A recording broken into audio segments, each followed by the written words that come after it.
がここにいるうちの本物のスクールスポーツのために行こうぜベイビーバンこの国は気をつけて、現実になることがありますからね The untouchable True School Sports Empire, and y'all know the rest, man. Now listen, this is my official post-fight review for Brian Norman Jr. versus Jin Sasaki, and the result of the fight is a devastating, right now for me, the front runner for KO of the year.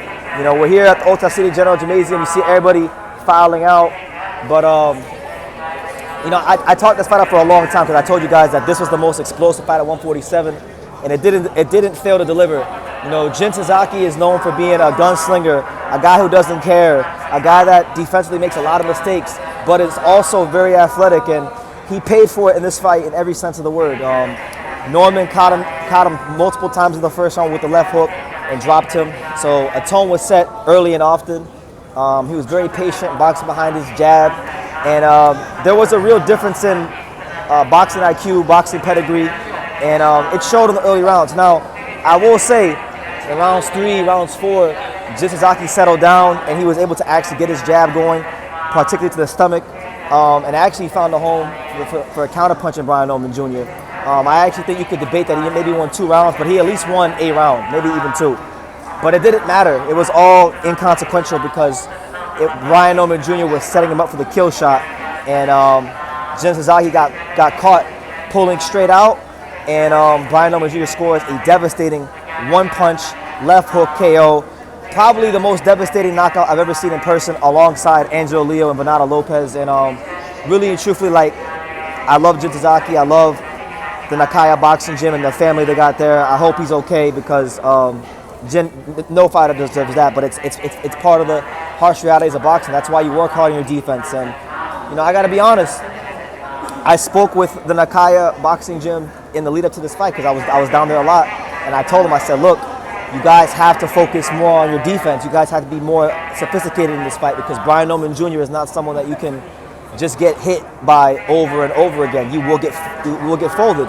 And the responses I got with them led me to believe that there wasn't much of an emphasis put on defense, that they were just going to believe in their offense and their punching power and their durability. So that may work at the Japanese level, may work at the Asian level, but it's not going to work at the world class level against a guy like Brian Norman Jr. So Jin Sasaki, I told you guys, I was 2 rounds off of my prediction. I had Brian Norman in 7, he got him out of there in 5.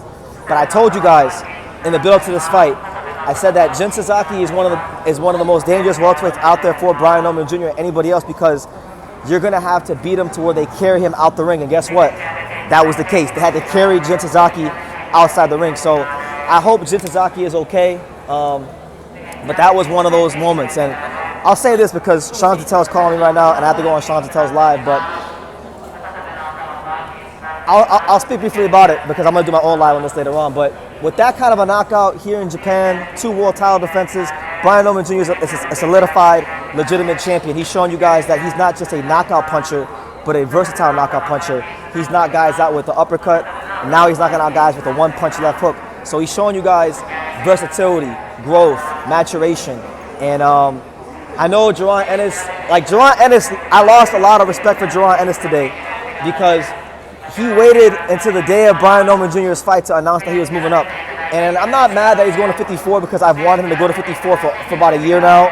But just the timing of it all, it's very, like, not coincidental. I feel like it's all done deliberately. And if he really wants to fight Brian Norman Jr., I feel like Brian Norman Jr.'s stock just went up in a major way with the unforgettable knockout in Japan with another title defense.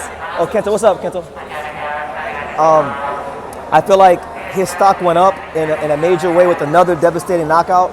So I think, you know, Boots should, one more time, if he's really about that action, if he's really one of them true Philadelphia Warriors, I understand that, you know, Brian Norman turned out the fight. Okay, cool. But the fight is a lot bigger now, and with this knockout, and with Boots' star power beating Stanionis, the fight is a lot bigger now than it was a year ago. So come to the table, negotiate, and try to do the fight because American boxing needs it. The welterweight division needs it. And let's be real. Do you guys really think Jaron Ennis is going to fight anybody good in his first fight at 54? Maybe he fights a Yoenis Talis, but you can't sit here and tell me that Yoenis Talis is a better and more attractive fight than Brian Norman Jr., especially not after what Brian Norman Jr. just did to Jin Sasaki. So I'm going to say that. I'm buying stock in Brian Norman Jr. Brian Norman Jr. Versus Jaron Ennis should be happening next. And if it does not happen next, I'm telling you guys that it's not on Brian Norman Jr. They want that fight. So again, we're live and direct from the Ultra City General Gymnasium. It's your boy Big T with my boy Yoshi, one of my good friends here in Japan. Yoshi, you got any thoughts on the fight and how it played out? No, it ended up unhappily. I'm really caring about Jin. afraid about the Jin situation. Yeah. I just want to know how he's well or not right now. Yeah. We all send our positive, just our positive energy and just our prayers to Jin because that was a crazy knockout. You go to a lot of fights here in Japan. Is that the best knockout you've ever seen in person? Well, that was the most scariest one. I have to say. Yeah. Scariest one. All right, so yeah, guys, stay tuned for more content. I'm gonna go on Sean Zatel's channel. By the time you see this, I'll probably have already gone on Sean Zatel's channel. But there will also be a live on my channel along with other interviews. So stay tuned for that as well as other post-fight review videos regarding this card. Prayers out to Jin Sasaki. Congratulations to Brian Norman Jr. from the A to the J, and still the WBO welterweight champion of the world. So leave your comments down below. Make sure you guys take the time to subscribe. And like I say in every single one of these videos, you can love me or you can hate me, but I'm just a kid from Daniel. So until next time, take it easy. Thank you for watching another video on the untouchable True School Sports Empire. For more great boxing content just like this, make sure you guys stay tuned and subscribe. You won't be disappointed.